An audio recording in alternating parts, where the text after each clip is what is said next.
presentation, Darcy. Thank you so much. It was very moving. So our next guest, Cam, is just come to have a conversation with us. So we're going to do something a bit differently. No slides and no talking through theories and concepts. So we're very, very lucky, I think, to have somebody here that is prepared to talk to us about his experience of going through the restorative process in the justice system. So that's what we're going to do. We'll talk together, and if we get time, we will invite some questions or some comments. It's very bright on the stage, as Kate and Darcy have already said, so we might be squinting a bit at each other. Are you okay there? I'm fine, yeah, I'm okay. Okay. So thank you so much, Cam, for joining us. Thank you for having me. You're welcome, you're more than welcome. So at conferences like this, normally we would perhaps read a biography or introduce people's backgrounds. I'm not going to do that. I'm just going to invite you to tell us a bit about yourself as a start point. Okay. So you do some interesting work about that. So I do mentoring and life coaching for people, usually one-to-one sessions, but I've also done projects in groups when I used to be a volunteer for the probation service. I'm also a father of 2 crazy girls. I've managed to turn my hair half grey. I can see. Yeah, and I'm also in the middle, finalising my first manuscript, my first book that I've been writing. Wow, that's awesome. Okay, well maybe we'll cycle back and hear a bit more about the book and what motivated it. But it's not always been a straightforward road for you in life. No, it hasn't. And I wonder whether we might just go back and perhaps you could start to tell us about your life and your journey, and perhaps if we could start back with your early life and your early memories. Okay, childhood wasn't the greatest for myself. I had a difficult upbringing. From the outside, it looked like perfectly nuclear family. I come from a family of 9 kids, so it's a big family. I was one of the youngest, but it was a very traditional sort of household. So my parents were from Bangladesh, but me and all my siblings were born here in Manchester. But growing up, it was difficult because there was always that barrier between the parents and ourselves. So we had, British values, but my parents had these expectations of being raised like Bangladeshi kids. Mm-hmm. So there was always this barrier between me and my parents where I wasn't able to communicate with them, where they didn't want to understand me, they didn't want to speak, I wasn't allowed to express my emotions. It was like, now I'm 31 years old. It was only in the last probably 5-6 years that I've learned emotional intelligence, which I never learned at home. So I never learned how to regulate my emotions as a child. And it led me down some very dark paths when I was a kid. So you were did you say you were one of 9? I was one of 9, wow. Yes. Where do you come in that order? I was the 7th in line. Number 7, okay. Yeah, number 7. Wow. Which means I was not valued at all. I was just one of the leftovers. Okay. Wow, a leftover. Is that how it felt? It did, yeah. And I was also a bit of a black sheep at home because I'd speak my mind, whether, if it fitted in with everyone or not, if they believed it or not. I just used to be myself. And it just kind of put me as the black sheep to this day. I'm still the black sheep. Right. And you felt that from? I did, yeah, from childhood. But as an adult now, I've learned to embrace it. And I appreciate who I am now, which I didn't as a child.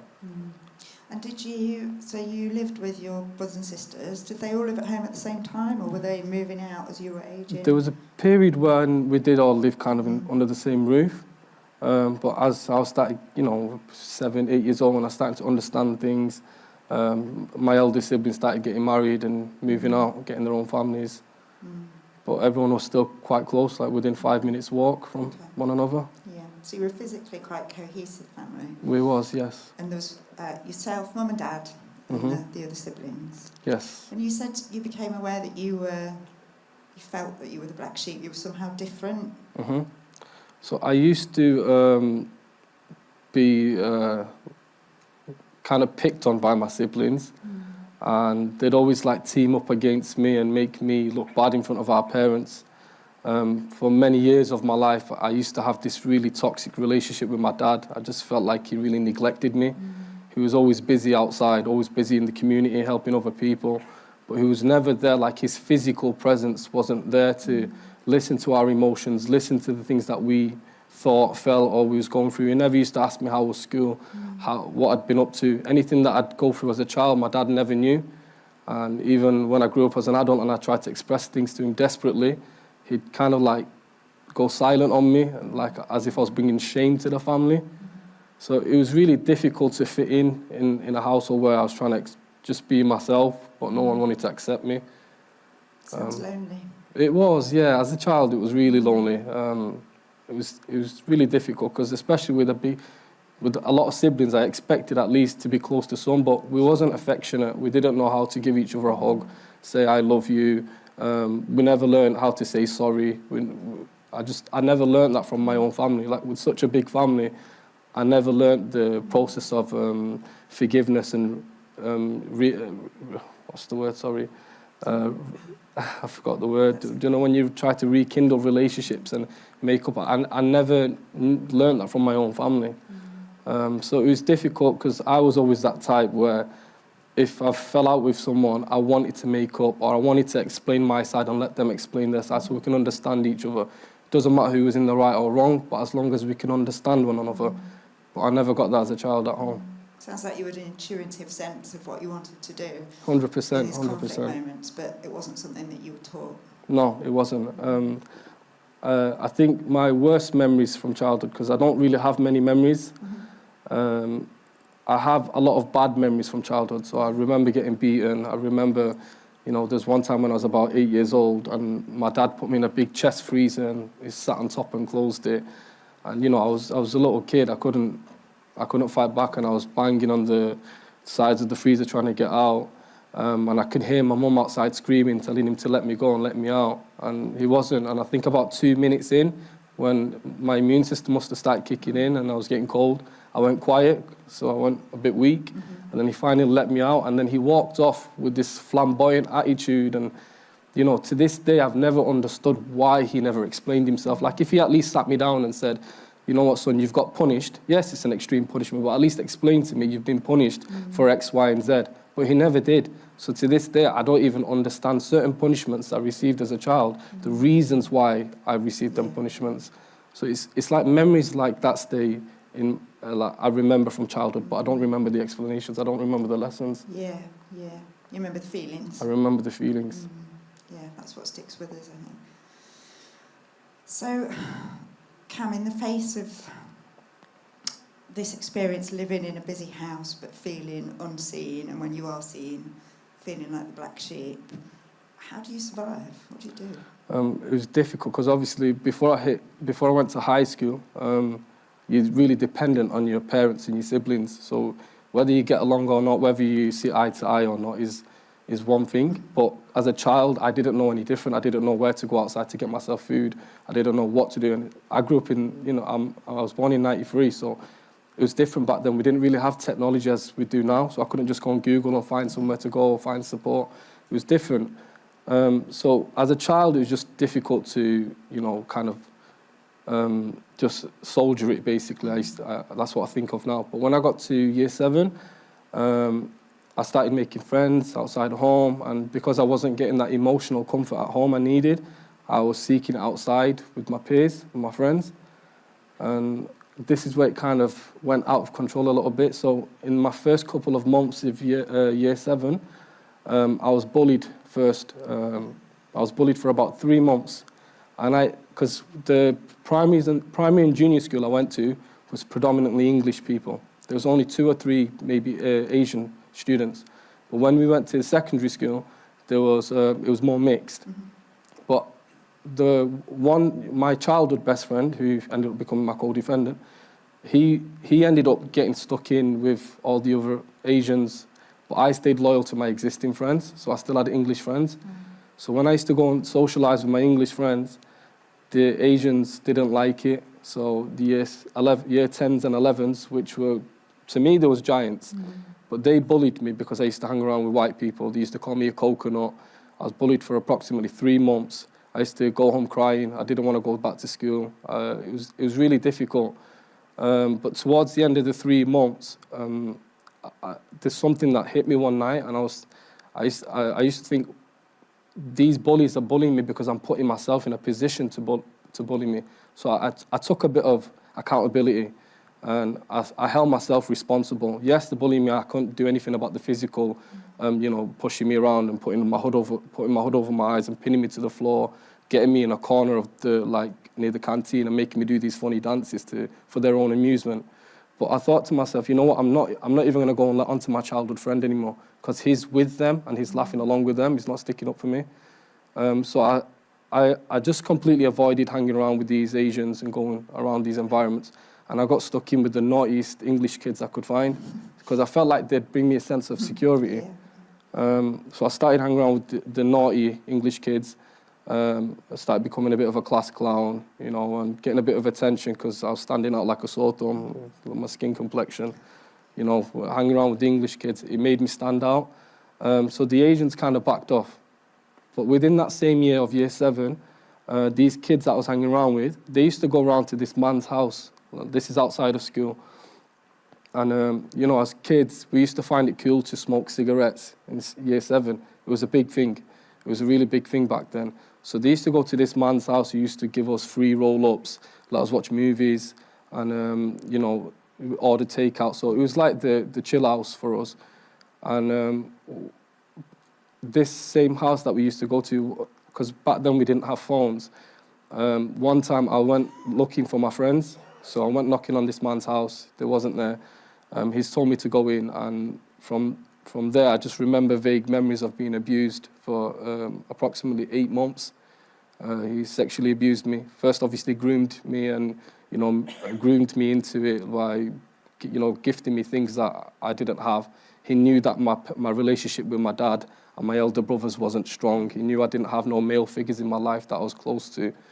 So he kind of groomed me into it first, and then, you know, it just went on for 8 months.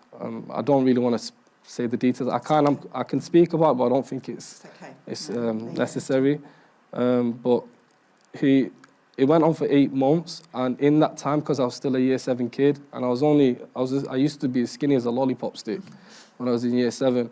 But I used to be scared to challenge him because he'd make me feel like he was my friend. Like after he'd do the dirt, he'd, you know, like go and get me coffee, order me food, offer me a PlayStation 2 and things like that. And he used to talk to me and get me to open up to him like he was my friend. And because I didn't have a dad figure that I could speak to or an older brother, I felt like this elder male understood me. So it was a very weird relationship I had with him. But one thing I knew back then was I liked girls. I was a year 7 lad, you know, all my friends used to talk about girls. I knew I wasn't into old men, like, no offense to anyone, if anyone. But it was difficult for me to comprehend because this was the first time I've had any sexual experience. And as a year 7 boy, I think I should have learnt naturally with peers and friends and how everyone else was doing it. But I was forced to learn it through this male. Now, towards the end of the 8 months, what I did is I stopped going around. Like, I took accountability with the bullies. I stopped putting myself in the situation where this guy could take advantage of me. And then after a few years, that's when everything went turmoil in my brain. And yeah, I think coming up to year 11, I just went off the rails a little bit and got involved in drugs, crime, gangs, violence. Because I just had a very hard time processing emotions and the things I went through. I guess I'm just getting the sense that you had to find a way to survive in a life where you didn't have safety at home, you didn't have safety at school, and there was a source of safety that turned out to be toxic. So I'm getting the sense, Cam, that you did your best at the time under the circumstances. You did what you had to do. Yeah, I guess if you put it into perspective like that, if I look back at it, I guess yeah, I did. But it was unintentional. I didn't know that I was doing it. I think naturally I was just trying to do what I felt was right. Yeah. But as a 12, 13-year-old boy, what difference do I know? How do you know? How do I know? I was never taught. School didn't teach me these lessons. I didn't learn at home. Like, even if whether I don't want to blame the schooling system because they didn't know. It's not fair. It's not right for me to do that. But if my parents or someone was able to teach me, don't let somebody touch your private parts. You know, don't let someone pick on you. You know, just things that you'd expect to learn now. Like if I was taught them basic things, I would have had at least I would have felt confident to speak up. But that's just one thing I never did. I never spoke up. But you found other ways to assert yourself, and you were doing your best. but that had unintended consequences, didn't it? And led you down a path where those consequences led to harming others. You said things started to go off the rails. Can you tell us a bit about, what happened as the rails gave way? So, like, when I was going into year 11, I think this is when I first started having my first serious relationship. But before that, I was a bit of a player. So I think I used to mistreat girls because I wanted to feel like in myself that it's like I was proving to myself, and in a way I was trying to prove to the guy who groomed me that I'm straight, I'm into girls, and you can't keep doing this to me. So it's like a lot of times when it's difficult to put it into words. Like I don't want to sound like in a bad way, because that's not who I am now, but I used to mistreat girls because I wanted to feel within myself. I know it sounds selfish, but as a kid, I wanted to feel in myself like this is who I am. Like I was trying to figure out who I am, if that makes sense. Yeah. You're looking for an identity, a grounding for yourself. But then, like I said, when I was going into year 11, I got into my first serious relationship, and I used to hang around like near my parents' house with this girl because she was English. It really just made my parents and everyone go wild at home. I got kicked out when I was 16, so I hadn't sat my GCSEs yet. So my dad kicked me out because I had an English girlfriend and he didn't approve of it. So from there, because I wasn't living at home anymore, I was living in a hostel. When I was living in this hostel away from my home environment, because the police had to move me from the area I lived in because my family was a threat to me. Because when they was kicking me out, my dad and my brother-in-laws, they kind of like grabbed me and they was pulling me into the house. And some of the neighbours heard him say, get him in the house, tie him up, we'll beat him up. They said it in Bengali, and one of the neighbours understood Bengali, so they called the police. So the police moved me to an area that was about 20 minutes away from my parents' home. But in this hostel, it wasn't the best environment for someone in my position at that time to be, because I ended up getting involved with gang members. So whilst I was getting involved with gang members here and trying to maintain my first normal relationship, there was a big imbalance. So when I'd go to meet the girlfriend at the time, I was trying to act like a normal person who's just, focused, a normal teenager, shall I say, that's all love stroke and into his relationship. But when I was going back to the hostel, I was getting involved with these gang members who was taking me out to big drug meets and drug dealing. And to me, it was all new and it was scary. It was foreign, it was scary. But this is what was going on, because even though it was scary, I wanted to impress them. You needed a group. I needed a group, yeah. And from there, I think certain things was a bit extreme for me. But when I used to go back to my local hometown, and I used to take one or two of these guys with me from the gang, I'd stand out like a sore thumb. So when I went back to my hometown, I had this reputation that I started to enjoy.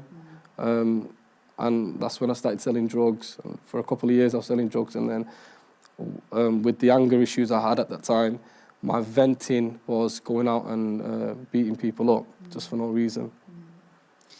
I think you've really nicely described, Cam, how you found your way into a position in life which actually gave you the things that you weren't given. It gave you a sense of belonging. There was a group to be part of. You could form an identity and have some status. So it kind of all makes sense that although you were in a life situation that was potentially harmful, it's understandable, I think, that you found yourself there. Can you tell us just a little bit, not too much, but a little bit about the offence that you eventually went to prison for? So basically I was sentenced to a 4-year custodial sentence for aggravated robbery. It was a series of attacks that we did over a course of two nights. And that's what we was caught for. But during that period of my life, like I said, my venting, the way I used to let out my anger, let off a bit of steam, was go out with the little gang that we had and just beat someone up random. And it was a symbol, in street terms, when you take someone's stuff when you don't need it, because we had money. It was drug dealing, we had money at that time. But when you used to take someone's stuff, it was a statement like you strip them. It's like leaving someone naked. So it was more of a statement to make. So because we wasn't clued up with the law as teenagers, we didn't know that robbery is a bigger offence than just attacking someone. So if you put them together, it's aggravated robbery. So I was sentenced to 4-year custodial sentence for aggravated robbery.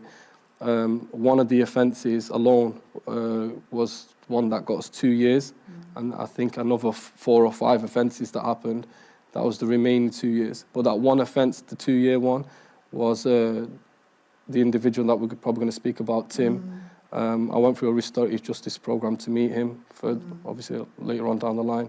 Yeah. So that would be great if you don't mind. We talk a bit about your experience with restorative justice. I think just so people can understand the background, could you just tell us a little bit about what happened the night and what the offence was against him? So Tim is a lecturer at Salford University, graphics design lecturer, I believe. On this particular night, we've never met each other, but this particular night both our lives was dramatically changed. So it's the month of Ramadan. So in Islamic calendars, it's the month where you fast for 30 days. I was not a practicing Muslim back then. I used to be a 100% hypocrite. So I used to pretend to be follow the religion at home. And then when my parents and other Muslim friends weren't around, I was out eating McDonald's, bacon butties, drinking, taking drugs, the rest of it. This particular night, it was one of the nights of Ramadan, so we were supposed to be at the mosque. My dad was at the mosque. He thought I was at the mosque, but I was wagging it, smoking a spliff near the train station. And I was having an argument on text messages with the girl that I was with at the time. And like I said, I never knew how to vent my emotions and didn't know how to regulate my emotions in a healthy manner as a kid. So when I was getting angry on the argument with my text messages, I just flung my phone down and I went to my default, which was to go out and attack someone. I looked up, the street was completely dead. I was outside the train station. The shop didn't have cameras at that time. And I seen a man just hovering, staggering a little bit near the train's platform. He looked lost, but he was on his own and there was no cars in the streets. And so I tapped my co-defendant and I was like, yo, B, come with me. And he just said, where? And then I didn't say a single word. When he saw me reach over to the back of the floor, grab my baseball bat, put on my balaclava, he just knew what I was going to do. So I've jumped out the car. All I've seen is red. And my heartbeat was just racing like it was going to pounce out my chest. Didn't take anything else into consideration. I weren't thinking about repercussions, nothing. I was reckless. So when I've seen the man going down to the train platform, I followed him down. As I've got to the bottom, I just approached him by saying, yo. He's looked at me. I've swung the baseball bat behind my head with two arms. And if you've been hit by a baseball, even a little tap, it hurts. It does hurt. I've swung it behind my back with 2 hands and full force, whacked it around his face. And he's dropped on the floor, instantly a pool of blood. And that was enough for me, that one hit was enough for me to feel like I've let it off my chest, and also to see the damage I've done. I knew it was enough. But I stood there and I watched my co-defendant pick him up by his collar, digging him a couple more times, punching him in his face. And Tim's, at this point, he's not making a sound, he's just grunting. And then he's ripped the bags off him, he's chucked one bag to me.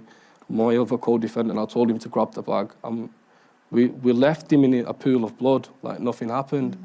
And we just went back to the car, drove to an inconspicuous spot where we can root through his stuff. And then we went home and slept like nothing happened. And it was life-changing. It was life-changing, but at that time, it didn't hit me. It didn't hit me, but for him, obviously, it would have hit him. But I wasn't considerate towards him. I didn't realise what I've done, to what damage I've done at that point. It was only when I went to prison, months into my sentence, at least half a year into my sentence. But yeah, at that point, I didn't realise, even when I met him, and I said to his face, I went home that night and I slept like a baby, and obviously when I said it to him, I was crying my eyes out. But I had to be honest with him and tell him that when that night I didn't feel no difference. Sorry, for maybe 5 seconds. Like one time when we was on the car park and was going through his stuff, and in his wallet he had a picture of his family, him, his wife and his kids. And for literally 5 seconds, I seen him as a family man, and I felt bad for him. There was a flash. It was just a little moment, yeah, because I just imagined him as a family man because I thought it was a cute picture. Yeah. But then, with the rest of the evidence, we chucked everything away, and I went back to normal, just to the little docile that I was. And I think when we think about what you've told us about your family, it's not okay, but it makes sense. People had turned away from your suffering. People hadn't acknowledged the pain and the experiences that you had, and now I think we're seeing that play out with you as an adult, that you're just not able to do that either, and that doesn't make it okay. Yeah, of course it doesn't. What I did, I can't justify it because it's completely wrong what I did. Of course, my parents did wrong by not giving me the love that I needed and, listening to my pain and the things I was going through. But it doesn't justify me going out hurting other people. But I just didn't know how to regulate, and I was just a teenager and no one was teaching me right from wrong. I didn't have no integrity. So it was difficult to express, and I had to learn that the hard way. And you went to prison for the offence against him. I did, yes. Yeah, and you said to us that actually it was a while before you really realised the full extent of the harm that you caused. Yeah, 100%. How did that come about?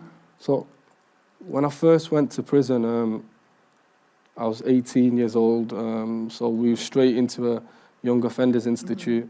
Because I think if I went to a juvenile prison, that's under 18, I would have came out worse. I wouldn't have changed my life. I won't be who I am now. But when I first went in, it was a process of, I don't know if I should call it grieving, but it was a selfish process at first. I'd feel sorry for myself. I was feeling sorry for, like I don't have access to going out anymore. I can't eat what I want. I can't phone anyone whenever I want. I can't take a shower whenever I want. Everything was controlled, and we was banged up in a cell for 23 hours of the day. So it was a long time, 1 hour just to, eat, shower, socialise a little bit, make a phone call home. So it was difficult to process at first. First 3 months was difficult in the sense of I was crying, thinking about myself, missing family. But then after the first, I think going into the 4th month, that's when my intention started changing a little bit. And I started questioning, what about how this person feels? Instead of thinking about myself, I started thinking what I'm putting my parents through. And I've never thought like that. I've never thought that I'm going to care what my parents think, especially with the way I've grown up. Sure. But they was the only people that were consistently on the phones with me, the only people that was consistently visiting me. All the so-called friends that I had and the little gang members and the girls, they all disappeared. No one was writing me letters. No one was coming to visit me. And the only times they'll pick up the phone was to show off in front of their peers. Or my boys ringing me from jail. That's the lingo that I used to hear. So the only people that were consistent and cared about if I've taken care of myself was my family. So it was in that 4th month where reality started hitting a little bit, and I realised maybe my family don't know how to express themselves because of the way they've grown up, what they've been through in their life. So to raise British kids, it was probably difficult and a challenge for them. So I started thinking a little bit differently. And I was being considerate towards what I did to my parents, what I did to their reputation, how their feelings would have felt. My nieces and nephews, I've got nieces and nephews, did I not care about if they're going to be embarrassed? And then from there, over a period of a couple of months, I used to question more about what I'd done to other people, the community. And then there was 2 nights when I had this dream about Tim. Not 2 nights in a row, but it was one night and then like a couple of nights later. So like in a dream where it skips from scene to scene. So this one night I had this dream. Tim wasn't on my mind at all. At this point I was still thinking about, myself, my family, and just my friends and people in that circle. I wasn't thinking about Tim. But this one night I had a dream. I seen the night when I was walking down the platform with the baseball bat, and then it skipped scene and I'd see my dad walking down the path of the driveway. And then it skipped back scene and I'd see Tim. Without the impact, I'd just see him on the floor. So I woke up and I was panting a little bit. And I didn't really think anything of it the first time. But then a few nights later, when I seen the same dream again, I was thinking to myself, like, this could happen to my dad. Like, what I've just done to this man, it could happen to my dad. And that's when the seed planted for doing, wanting to contact him. Mm-hmm. So this was like probably, like I said, going into 5 months of my sentence. And it wasn't until much later on that I did restorative justice. Mm-hmm. But first I had to feel that, the seed had to get planted. Like, I wanted to explain myself to this man. Even if he has to smack me up, even if he has to give me a punch in the face, I need to take it like a man because I've done him dirty. And it's only fair if we balance the scales. But I wanted to face him and let him do whatever he wanted to do to me, as long as I apologise and explain myself. So it sounds like a sort of growing realisation of a recognition of harm that you've caused and of wanting to start to take some steps to address that. So tell us about the restorative justice process, because I guess not everybody here will know what it is. So what is it and how did it work for you? So the first time I did it, because I did it 3 times, believe it or not, the third time is when I actually got to meet him. Right, okay. So the first time, restorative justice, it was called restorative justice. I was in Stoke-Heath, so HMP Stoke-Heath. But what they did is my offender manager, she sent me these forms to my cell, and she just told me to fill it out.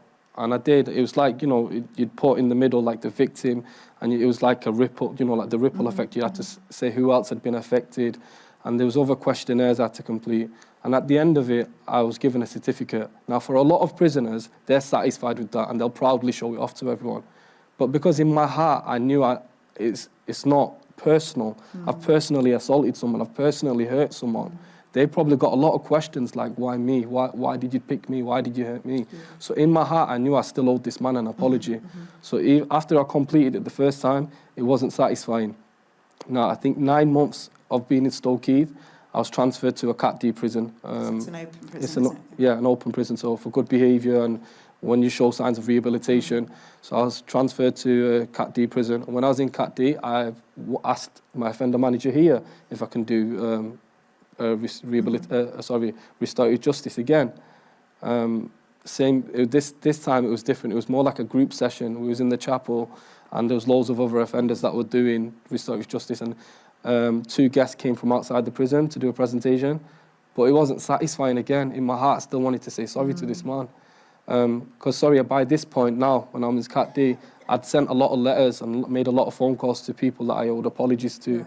And I wanted to say, I wanted to say sorry. I was just owning up for a lot of things. But I still hadn't met Tim. It wasn't satisfying. So when I was finally released after 2 years, and I was on probation, I asked my probation officer now when I was out in the community if I could do restorative justice. And they contacted Tim, and Tim agreed to meet. So when we first met up, we met up in Ashton-under-Lyne in Manchester, if anyone's familiar. I was one of the last to arrive, like always. I'm Asian, so I have to be late. So when I was going to the building, I had the probation facilitator. She was just telling me they're upstairs. So when I've come in, I was really nervous because I didn't know what to expect. I was ready to get slapped. I thought I deserved it. At least give me a slap, because what I've done you really bad. So I was ready to take it on the chin. I've gone in. When I've gone upstairs, as I'm coming up the stairs and it spirals round, the rooms, do you know when the rooms are glass panels? So he could see me when I was approaching the stairs. And as I'm coming up the stairs, he smiled. He had a smile on his face, and I was completely taken back. Like, I was so intimidated. Right. I was really intimidated. Like, how I thought to myself, how dare I hurt someone who's got the decency to smile at me after what I've put him through. So when I've come into the room, I kept my head down because I was so embarrassed and ashamed of myself. Sat down. The staff have kind of like introduced everyone, and they just got the ball rolling by asking me first what had led to that night. And that was the first time in my entire life that I'd fully opened up to someone. In front of Tim? In front of Tim. Tim was the first person I told that I'd been sexually abused. Well, first adult, shall I say, and openly in public. He was the first person I told I'd been sexually abused. And because I was naturally speaking to him from my heart, because I didn't want him to think I was trying to justify what I'd done. I just wanted him to understand who I was at that point and why I did it. Because then if he understood, it might have eliminated a lot of questions in his head. So I just openly spoke from my heart, no script, nothing. I just, whatever came to me, I just said it to him.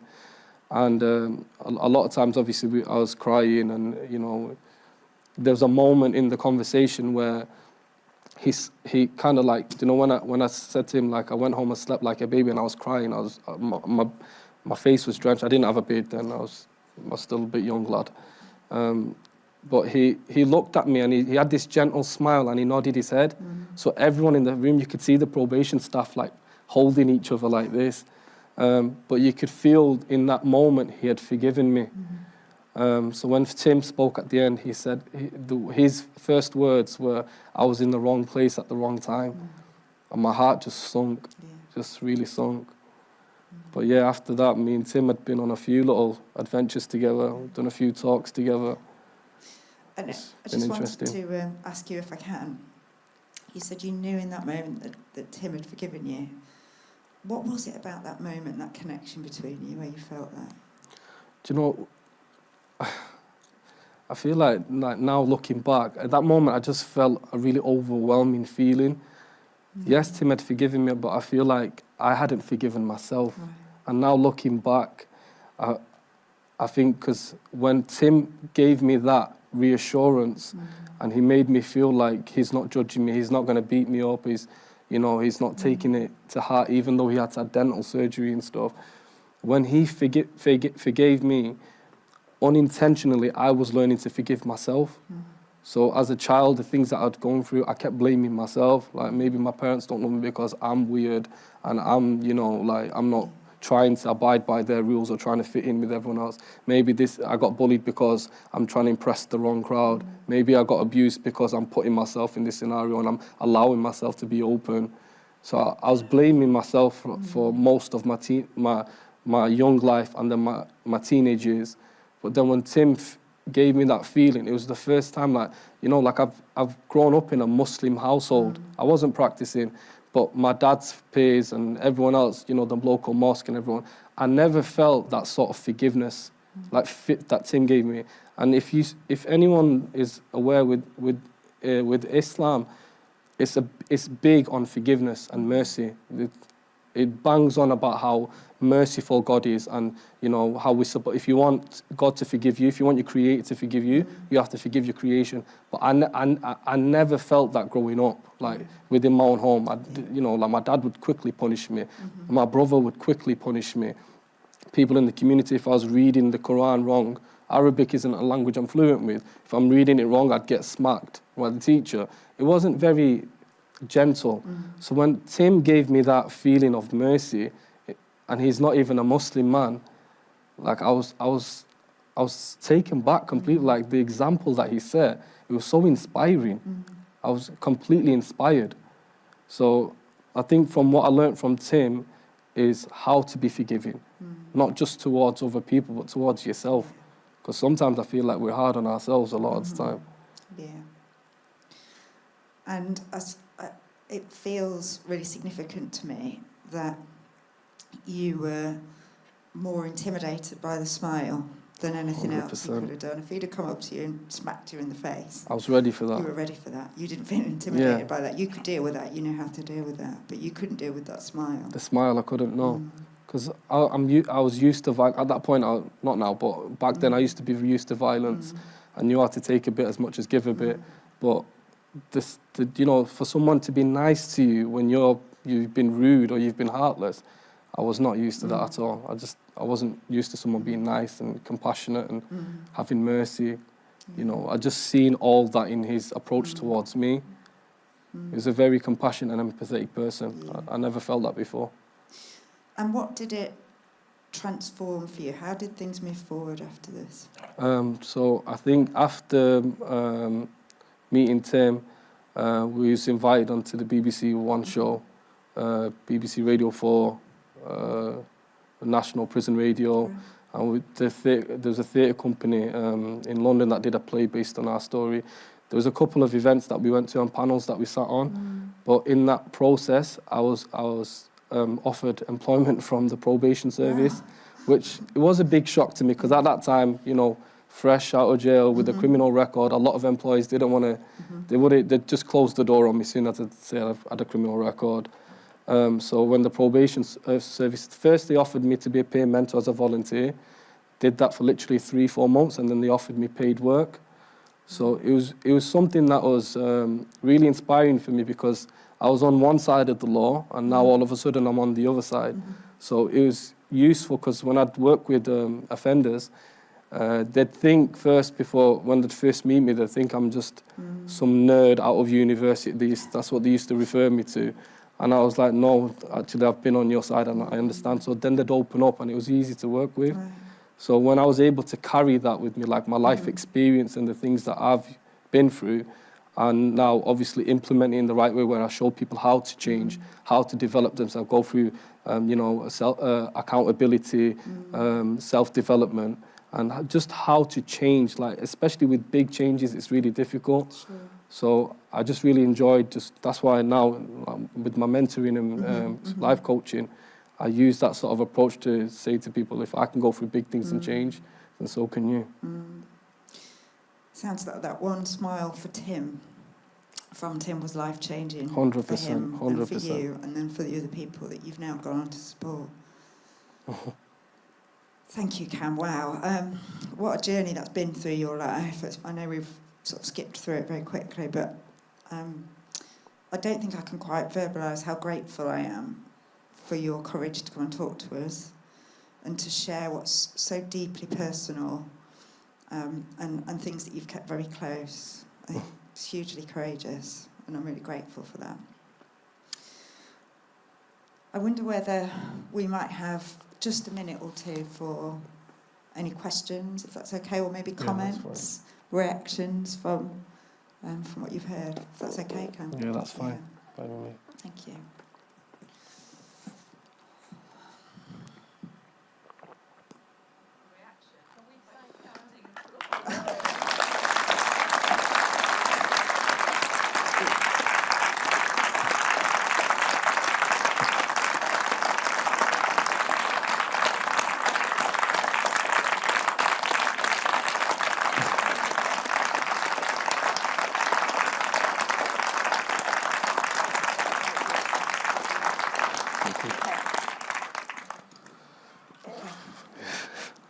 Thank you, guys. I wasn't expecting that. That was fantastic, Cam. Thank you.